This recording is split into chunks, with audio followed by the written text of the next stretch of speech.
अरे करम जली, तू डूबकर मर क्यों नहीं जाती? मेरे बेटे का सुकून खा गई तू। निकल जा यहाँ से, तेरा अब यहाँ कोई काम नहीं है। दोस्तों, ये कहानी कानपुर देहात की है, जहाँ गांव के आखिर में एक पुराना सा घर था। ये घर था राजेश तिवारी का। वो गरीब तो नहीं थे, लेकिन अमीर भी नहीं थे। उनकी 2 बेटियां थीं, बड़ी बेटी राधा और छोटी बेटी सुनीता। राधा बचपन से ही बहुत भोली और संस्कारी थी। बचपन से ही वो दोनों बहनें साथ साथ पली बढ़ी थी। एक ही थाली में खाना खाती और एक साथ सोती। लेकिन जैसे जैसे उम्र बढ़ती गई, सुनीता के मन में एक अजीब सी जलन पैदा होने लगी। असल में गांव के लोग भी राधा की तारीफ करते थे। अरे देखो तो, राधा कितनी सीधी है, एकदम देवी जैसी, शांत और दयालु। हाँ, आजकल ऐसी लड़कियाँ कहाँ मिलती हैं? अगर ऐसी बहू मिल जाए तो घर स्वर्ग बन जाए। ये बातें सुनीता के कानों में जहर बनकर उतरने लगी थी। मैं सुंदर हूँ, होशियार हूँ, उसके पास तो ना अच्छी शक्ल है ना अकल, फिर भी सब उसी की तारीफ करते फिरते हैं। राधा को ये सब पता था, लेकिन वो चुप रहती थी, क्योंकि वो सोचती थी गीता मेरी छोटी बहन है, समय के साथ साथ समझ जाएगी। एक दिन राजेश तिवारी ने दोनों बेटियों को पास बुलाया और कहा, बेटा, अब तुम दोनों की शादी का समय आ गया है। राधा ने सिर झुका लिया, लेकिन सुनीता की आंखें चमक उठी। पहले राधा के लिए राघव का रिश्ता आया। राघव गरीब था और खेत में काम करता था, लेकिन वो नीयत का साफ और नेक दिल इंसान था। सुनीता ने जब ये सुना कि राघव गरीब है और वो खेत में काम करता है, तो वो हंस पड़ी और बोली, वाह, बड़ी बहन को तो खेती करने वाला किसान मिल गया है। अब तो तुम्हारी जिंदगी मजे में कटेगी। वैसे भी तुम्हें तो बंधुआ मजदूरी करना अच्छा लगता है। सुनीता की बात पर राधा ने कुछ नहीं कहा, लेकिन राजेश तिवारी बोले, हाँ, वो गरीब है तो क्या हुआ, लेकिन मेहनती और ईमानदार होने के साथ साथ वो नेक दिल भी है और राधा उसके साथ बहुत खुश रहेगी। राधा ने सिर झुकाकर कहा, जी बाबूजी, आपने मेरे लिए ठीक ही सोचा है। कुछ दिन बाद सुनीता के लिए निखिल का रिश्ता आया, जो एक बड़ा व्यापारी था। खूबसूरत बंगला, नौकर चाकर, उसके पास सब कुछ था। ये सुनते ही सुनीता का घमंड और भी बढ़ गया। वो बोली, देखा बाबूजी, किस्मत भी समझती है कि कौन किस चीज के लायक है। तिवारी जी ने सुनीता की बात का जवाब नहीं दिया, क्योंकि वो उसकी रग रग से वाकिफ थे। खैर, शादी की तारीख तय की गई और जल्द ही उन दोनों बहनों की शादी भी हो गई। राधा शादी करके राघव के साथ उसके घर आ गई। राघव का घर छोटा था, छप्पर की छत, एक टूटी सी रसोई और कुछ बोरियों में अनाज रखा था। राघव बोला, राधा, मेरे पास ज्यादा कुछ तो नहीं है, लेकिन मैं कोशिश करूंगा कि तुम्हें कभी किसी चीज की कमी ना हो। राघव, मुझे कुछ नहीं चाहिए, मेरे लिए तो बस आपका साथ ही काफी है। उधर जब सुनीता अपने ससुराल पहुंची, तो इतना आलीशान घर और चमचमाती गाड़ियां देखकर हैरान रह गई। वाह, इतनी दौलत और शोहरत, अब ये सब मेरा है, मेरी तो ऐश ही ऐश है। अब तो राधा मुझसे नजर तक नहीं मिला पाएगी।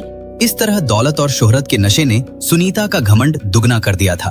उसने नौकरानी को आवाज लगाई, ओए लाजो, तूने मेरा कमरा ठीक से साफ क्यों नहीं किया? लेकिन मैंने तो सुबह ही अच्छी तरह साफ किया था छोटी मालकिन। तो क्या मैं झूठ बोल रही हूँ? नौकर हो, नौकर की तरह रहो। चलो जल्दी से कमरा साफ करो। और हाँ, किसी नौकर को मेरे लिए नारियल पानी लाने को कहो। जी छोटी मालकिन, मैं अभी कह देती हूँ। इसी तरह दिन और महीने बीतते गए और तीज का त्योहार आ गया। वो दोनों बहनें अपने मायके आ गई। राधा ने साधारण सी साड़ी पहनी हुई थी और सुनीता ने रेशमी लहंगा पहना हुआ था। उसके हाथों में रंग बिरंगी चूड़ियां और गले में सोने का हार था। गांव की कुछ औरतें तीज का टोटका करने आई हुई थी। तभी सुनीता ने अपनी बहन का मजाक उड़ाते हुए कहा, और बताओ राधा, क्या चल रहा है? राघव जीजू खाना भी देते हैं या नहीं? अरे मैं तो भूल ही गई, उनके यहाँ तो खुद खाने के लाले पड़े हुए हैं, वो तुझे कहाँ से खिलाएंगे? सुनीता की कड़वी बातें सुनकर राधा का दिल टूट गया, लेकिन अपनी बहन को नीचा दिखाकर सुनीता को बड़ा मजा आ रहा था। दिन ढलने तक दोनों बहनें अपने अपने ससुराल लौट गईं। दिन बीत रहे थे, लेकिन राधा की जिंदगी आसान नहीं थी। वो सुबह सूरज निकलने से पहले उठती, चूल्हा जलाती, खाना बनाती और फिर पति राघव के साथ खेत चली जाती। वहां दिन भर मेहनत करती। शाम होते होते राधा थक कर चूर हो जाती थी, लेकिन उसने कभी शिकायत नहीं की। एक दिन राघव ने उससे पूछा, राधा, क्या तुम मुझसे नाराज हो, क्योंकि मैं तुम्हें वो आराम की जिंदगी नहीं दे पा रहा जिसके बारे में तुमने सोचा होगा? राधा बोली, अरे नहीं नहीं, आप ऐसी बातें क्यों कर रहे हैं? मुझे आप जैसा इतना प्यार करने वाला पति मिला है, मुझे और क्या चाहिए? जब हम दोनों साथ हैं तो ये मुश्किल वक्त भी गुजर जाएगा। राधा बोला, अच्छा चलो, आज का खाना मैं बनाता हूँ, तुम बैठकर आराम करो। राधा ने कहा, अरे नहीं नहीं, मैं बना दूंगी। भला आप कैसे बनाएंगे? क्यों, मैं क्यों नहीं बना सकता? आज मैं अपनी प्यारी सी पत्नी को अपने हाथ से खाना बनाकर खिलाऊंगा, तुम बस बैठो और आराम करो। इस तरह राघव ने चूल्हा जलाया, खाना तैयार किया और फिर अपने हाथों से राधा को खाना भी खिलाया। एक तरफ जहां राघव अपनी पत्नी राधा से बहुत प्यार करता था, वहीं दूसरी तरफ सुनीता को पूरा ऐशो आराम मिल रहा था। लेकिन उसे एक चीज की कमी खलने लगी थी और वो था पति का प्यार और इज्जत। एक दिन जब सुनीता नहाकर बाहर आई तो सिर पर पल्लू रखना भूल गई। तभी उसकी सास ने उसे देख लिया। उसने सुनीता को डांटते हुए कहा, अरे तूने मायके से कुछ सीखा नहीं क्या कि घर में बहू कैसे रहती है? तुझे कुछ तौर तरीके पता है कि नहीं? अरे तू अब लड़की नहीं रही, इस घर की बहू बन चुकी है। कम से कम इसकी मर्यादा का ख्याल तो रख। सुनीता ने धीरे से कहा, माँ जी मुझसे गलती हो गई, मैं आगे से ध्यान रखूंगी। कमला ने उसे डांटते हुए कहा, अरे क्या खाक ध्यान रखेगी? पता नहीं उन्होंने क्या देखकर तुझ जैसी 2 कौड़ी की लड़की से मेरे फूल से बेटे की शादी कर दी। गरीब गवार कही की। अपनी सास की बात सुनकर गीता का दिल टूट गया। उसने जो ऐशो आराम चाहा था वो तो उसे मिल गया था, लेकिन उसके बदले में उसके हिस्से का प्यार और इज्जत छिन गई थी। शुरुआत में सुनीता की जिंदगी किसी रानी से कम नहीं थी। महंगी साड़ियां, गहने, नौकर चाकर। लेकिन धीरे धीरे उसे एहसास होने लगा कि पति के प्यार बिना ये सब चीजें अधूरी हैं। निखिल दिन भर दुकान पर रहता, शाम को थका हारा हुआ घर आता और खाना खाते ही सीधा सोने चला जाता। इससे परेशान होकर एक दिन सुनीता ने कहा, तुम मेरे लिए समय क्यों नहीं निकालते? निखिल ने सुनीता की बात सुनकर सख्त लहजे में जवाब दिया, औरत हो औरत की तरह रहो, ज्यादा सवाल जवाब मत किया करो। तुम्हें ऐशो आराम मिल रहा है, यही बहुत है। सुनीता, जिसे अपनी खूबसूरती पर घमंड था, निखिल की बात सुनकर उसका घमंड चकनाचूर हो गया। कुछ दिन ऐसे ही गुजरते गए और एक दिन पता चला कि निखिल का एक बड़ा ऑर्डर कैंसिल हो गया है और कारोबार में बड़ा भारी नुकसान हो गया है। निखिल ने बताया, माँ, दुकान में बहुत बड़ा नुकसान हो गया है। हमें जो बड़ा ऑर्डर मिला था, अब अचानक से क्लाइंट ने मना कर दिया है। उस पर हमने कर्ज लेकर भारी इन्वेस्टमेंट की थी। अब हम बुरी तरह कर्ज में डूब चुके हैं। कमला ने हौसला बढ़ाया, बेटा तू चिंता मत कर, जल्द ही सब ठीक हो जाएगा। बिजनेस में तो ऊंच नीच होती रहती है। लेकिन जैसे जैसे दिन बीतते गए, निखिल की दुकान पर कर्ज बढ़ने लगा। लोगों ने उधार समय पर वापस नहीं किया तो निखिल का पैसा फंस गया। अब उसकी सास कमला का लहजा भी बदल गया। बहू, अब श्रृंगार कम करो, घर के हालात को समझो और ये गहने मुझे दे दो, जरूरत पड़ने पर काम आएंगे। इस तरह सुनीता ने अपने सारे गहने उतारकर अपनी सास को दे दिए। जो सुनीता एक रानी की तरह रहती थी, अब उसके हालात अचानक से एक नौकरानी की तरह हो गए थे। उधर राघव ने एक बड़ा फैसला लिया। उसने कहा, राधा, अब हम सिर्फ फसल पर निर्भर नहीं रह सकते, अब हमें कुछ और भी करना होगा। राधा ने भी राघव का हौसला बढ़ाया और कहा, जी जैसा आप सही समझे, मैं आपके हर फैसले में आपके साथ हूँ। राघव ने कहा, तो फिर ठीक है राधा, मैं शहर में एक छोटी सी दुकान किराए पर ले लेता हूँ। हम खेत में ताजा फल और सब्जियां उगाकर वहाँ बेचा करेंगे। इससे हमें मंडी से कई गुना ज्यादा मुनाफा होगा। राधा ने मुस्कुराते हुए कहा, ये बहुत अच्छा है जी, आप चिंता न करें, मैं आपके साथ हूँ, हम खूब मेहनत करेंगे। इस तरह उन दोनों ने मिलकर सब्जियां उगाना शुरू किया और राघव उन्हें मंडी में बेचने की बजाय शहर के बाजार में ले जाकर बेचने लगा। एक शाम जब राघव सब्जियां बेचकर वापस घर आया तो उसने आवाज लगाई, अरे राधा, जरा बाहर तो आओ। राघव की आवाज सुनकर राधा घर से बाहर आई तो उसने देखा राघव के हाथ में बैग लटके हुए हैं। उसने पूछा, क्या बात है, आज आप बहुत खुश लग रहे हो। राघव ने मुस्कुराते हुए कहा, अरे राधा, खुशी की ही तो बात है। तुम्हें पता है, आज मैं 10,000 की सब्जियां बिक गई। राधा बोली, ये तो बहुत खुशी की बात है। अगर ऐसे ही चलता रहा तो हम जल्द ही अमीर हो जाएंगे। हाँ सीता, लेकिन ये सब तुम्हारी वजह से ही हो पाया है। अगर तुम मेरे साथ न होती तो शायद मैं ये कभी नहीं कर पाता। राधा बोली, अजी ये भी कोई कहने की बात है? मैं आपकी पत्नी हूँ और आपके हर फैसले में आपके साथ हूँ। अच्छा ये सब छोड़िए, पहले ये बताइए आपके हाथों में ये क्या है? राघव ने कहा, पहले अंदर तो चलो, फिर बताता हूँ। वो दोनों घर के अंदर आ गए। राघव दोनों बैग राधा के हाथ में देते हुए कहता है, राधा, ये मेरी तरफ से तुम्हारे लिए पहला गिफ्ट है। जब राधा ने बैग खोलकर देखा तो उसमें 2 बहुत ही सुंदर साड़ियां थी। राधा ने पूछा, क्या ये मेरे लिए हैं? राघव ने कहा, नहीं, पड़ोस वाली के लिए हैं। ये सुनकर राधा के चेहरे पर हल्का सा गुस्सा आ गया। ठीक है, फिर उसे ही जाकर दे दो और मुझसे बात मत करो। राघव ने मुस्कुराते हुए कहा, अरे मेरी राधा, मजाक कर रहा हूँ, ये सब तुम्हारे लिए ही है। भला हमारी नजरें आपके अलावा किसी और को देख सकती हैं क्या? ये सुनकर राधा भी मुस्कुरा देती है। इस तरह राघव की धीरे धीरे अच्छी कमाई होने लगी। राधा ने पैसों का हिसाब रखना शुरू कर दिया। उसने एक एक रुपया बचाना शुरू कर दिया। गरीबी अभी भी थी, लेकिन किसी चीज की कमी नहीं थी, क्योंकि अब उनकी कमाई उनकी जरूरतों से काफी ज्यादा होने लगी थी। कुछ दिन बाद जब उन दोनों बहनों की माँ की बरसी थी तो दोनों बहनें अपने मायके आईं। इस बार दोनों ने ही सादा सी साड़ियां पहनी हुई थी। राजेश जी ने पूछा, अरे बेटा, कैसी हो तुम दोनों? सुनीता झट से बोली। मैं तो एकदम ठीक हूँ पिताजी, भला मुझे क्या होगा? लेकिन राधा का पता नहीं, सारे दिन मजदूरी करके इसका तो बुरा हाल हो जाता होगा। राधा ने मुस्कुराते हुए कहा, नहीं नहीं छोटी बहन, अब ऐसी कोई बात नहीं है। राघव ने नया बिजनेस शुरू किया है और भगवान की दया से सब बहुत अच्छा चल रहा है। जल्द ही हम नया घर भी लेने वाले हैं। ये सुनकर सुनीता की जलन और ज्यादा बढ़ गई। कुछ दिन बाद निखिल की आर्थिक स्थिति और खराब हो गई। घर के गहने, जेवरात सब बिक गए और नौकर हटा दिए गए। सास का गुस्सा अब सुनीता पर निकलने लगा। वो दिन रात सुनीता को ताने मारने लगी। अरे कलमुही, तेरे मायके से कुछ मदद क्यों नहीं मांग लेती?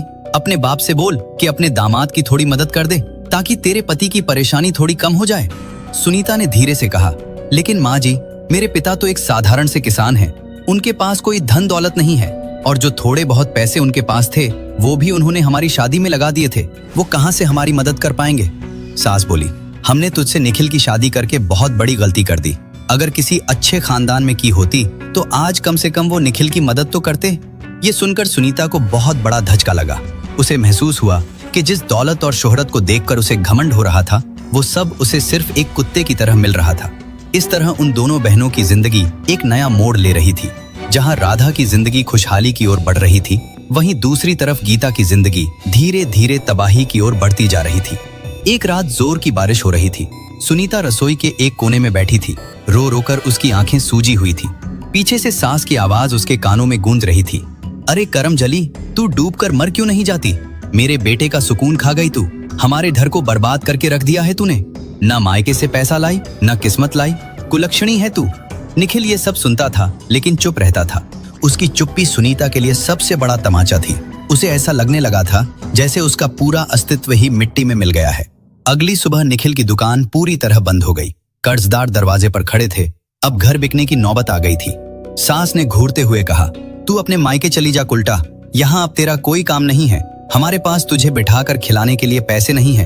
अब सुनीता का घमंड पूरी तरह टूट चुका था। वो बिना कुछ कहे अपना सूटकेस लेकर रोते हुए मायके की तरफ निकल पड़ी। जब सुनीता अपने मायके पहुंची तो राजेश तिवारी उसे देखकर चौंक गए। बेटा सुनीता, क्या हुआ? तू अकेली क्यों आई है और तेरी आंखों में आंसू क्यों हैं? क्या हुआ मेरी बच्ची? अपने पिता की आवाज सुनते ही सुनीता फूट फूट कर रोने लगी। बाबूजी, मैं हार गई। उन्होंने मुझे घर से निकाल दिया है। उनके लिए मैं एक नौकरानी से ज्यादा कुछ नहीं थी। मैं बेघर हो गई पिताजी। अब मैं कहीं की नहीं रही। उन्होंने सुनीता का हौसला बढ़ाया और कहा, कोई बात नहीं मेरी बच्ची, तू रो मत। तेरा बाप अभी जिंदा है। चल तू अंदर चल। राजेश जी सुनीता को घर के अंदर ले गए, लेकिन सुनीता लगातार रोए जा रही थी। इसलिए राजेश जी ने अपनी बड़ी बेटी राधा को फोन किया। बेटी राधा, कैसी है तू? मैं ठीक हूँ पिताजी, आप कैसे हैं? आप मुझे ठीक नहीं लग रहे हैं, बताइए क्या हुआ? बेटी राधा, वो सुनीता को उसके ससुराल वालों ने घर से निकाल दिया है। उन्होंने उसे पूरी बात बताई। राधा ने कहा, आप चिंता मत कीजिए पिताजी, मैं अभी घर आती हूँ। जब राधा अपने मायके पहुंची तो रात हो चुकी थी। वो सीधी सुनीता के कमरे में गई। सुनीता दीवार के सहारे बैठी रो रही थी।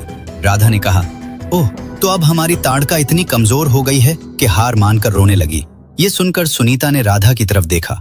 उसकी आंखों में लाचारी और पश्चाताप झलक रहा था। अचानक सुनीता उठी और राधा के पैरों में गिर पड़ी। बहन, मुझे माफ कर दे।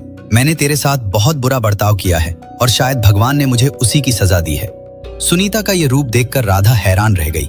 उसने आगे कहा, मैंने तुझे हमेशा नीचा दिखाने की कोशिश की, तेरी गरीबी का मजाक उड़ाया, लेकिन आज मैं खुद एक मजाक बनकर रह गई हूँ। मेरे साथ जो भी हुआ वो सब मेरे कर्मों का फल है जो मैं भुगत रही हूँ। राधा ने ढांढस बंधाते हुए कहा, रो मत मेरी गुड़िया।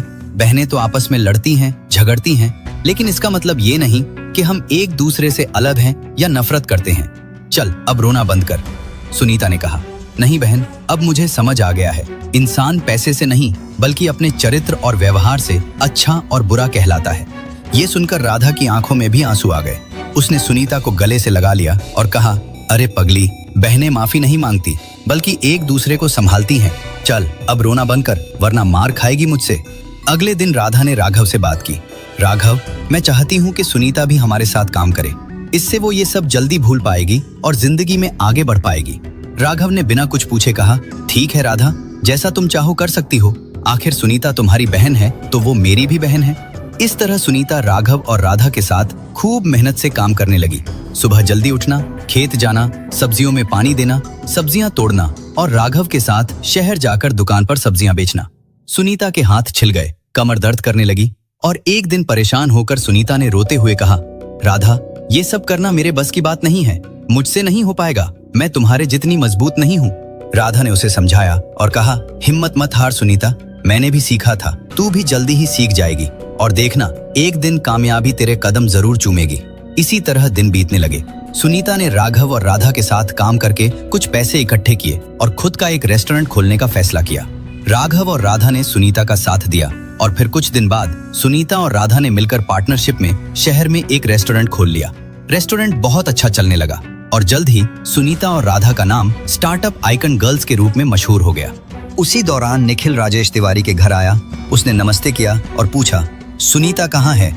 उन्होंने गुस्से में कहा, अब तुझे सुनीता से क्या काम है? तूने उसे जो दुख दिया है क्या वो काफी नहीं था जो तू फिर से जले पर नमक छिड़कने चला आया? निखिल ने उदास लहजे में कहा, ऐसा मत बोलिए पिताजी, मैं मानता हूँ मुझसे बहुत बड़ी गलती हुई है, लेकिन अब मैं सुनीता को वापस अपने साथ ले जाने आया हूँ। मैं उस समय इतना परेशान था कि क्या सही है और क्या गलत समझ ही नहीं पाया।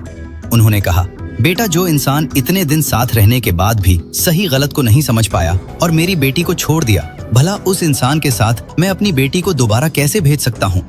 तुम और तुम्हारी माँ ने मेरी बेटी को इंसान नहीं बल्कि कोई सामान समझकर घर से बाहर कर दिया था। निखिल ने शर्मिंदगी से कहा, मुझे अपनी गलती का एहसास है, मैं फिर कभी ऐसा नहीं करूंगा। निखिल बोल ही रहा था, तभी अचानक राधा और सुनीता भी वहां आ गई। राधा ने उससे पूछा, निखिल, तुम यहाँ क्या कर रहे हो? उसने कहा, मैं सुनीता को अपने साथ वापस ले जाना चाहता हूँ।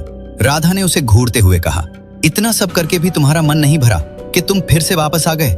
निखिल ने उसे डांटते हुए कहा, राधा, तुम बीच में मत बोलो, मैं सुनीता से बात कर रहा हूँ, तुम हमारे बीच मत आओ। निखिल की बात सुनकर सुनीता ने तीखे अंदाज में कहा, मिस्टर निखिल, तमीज में रहकर बात कीजिए, आप मेरी बड़ी बहन से बात कर रहे हैं और मुझे आप ये बताइए, आज अचानक आपको मेरी याद कैसे आ गई? वो बोला, सुनीता, मुझे अपनी गलती का एहसास हो गया है, इसलिए मैं तुम्हें वापस अपने साथ ले जाने आया हूँ। सुनीता ने उसकी आंखों में देखते हुए कहा, निखिल, मैं अच्छी तरह जानती हूँ तुम्हें, आज मेरे पास दौलत और शोहरत आ गई है तो अब तुम्हें मेरी याद आ गई? तुम सिर्फ लालची इंसान हो। निखिल ने उसे डांटते हुए कहा, अपनी हद में रहो सुनीता, इस तरह कहकर तुम मेरी बेइज्जती कर रही हो। निखिल, बेइज्जती उसकी की जाती है जिसकी कोई इज्जत हो, तुम जैसे लोगों की तो कोई इज्जत नहीं होती, इसलिए अब आप यहाँ से चले जाइए वरना हमें धक्के देकर बाहर निकालना पड़ेगा। निखिल ने जाते हुए कहा, मैं तुम सबको देख लूंगा। सुनीता ने कहा, हाँ हाँ देख लेना, अब जाए यहाँ से। इस तरह निखिल आग बबूला होकर वहां से चला गया। इसके बाद उन दोनों बहनों ने बहुत तरक्की की और फिर राधा और राघव ने मिलकर सुनीता के लिए एक बहुत अच्छा लड़का ढूंढा जिसका नाम अमित था। सुनीता की शादी अमित से हो गई और इस तरह वो दोनों बहनें खुशी खुशी रहने लगी। दोस्तों, इंसान की असली पहचान उसकी दौलत से नहीं, उसके व्यवहार और संस्कार से होती है। घमंड चाहे कितना भी बड़ा क्यों ना हो, वक्त उसे एक दिन जरूर तोड़ देता है। दौलत से सिर्फ सुविधाएं खरीदी जा सकती हैं, लेकिन सुकून और प्यार नहीं। मेहनत और सच्चे रिश्ते ही जिंदगी को असली मायनों में खूबसूरत बनाते हैं। जो दूसरों को छोटा समझता है, वक्त उसे उसकी औकात जरूर दिखा देता है। इसलिए हमेशा विनम्र रहो, क्योंकि यही इंसान को सच में बड़ा बनाता है। दोस्तों, अगर आपको ये कहानी पसंद आई हो तो इसे लाइक और शेयर करें। साथ ही हमारे चैनल को भी सब्सक्राइब कीजिए। मिलते हैं नेक्स्ट वीडियो में।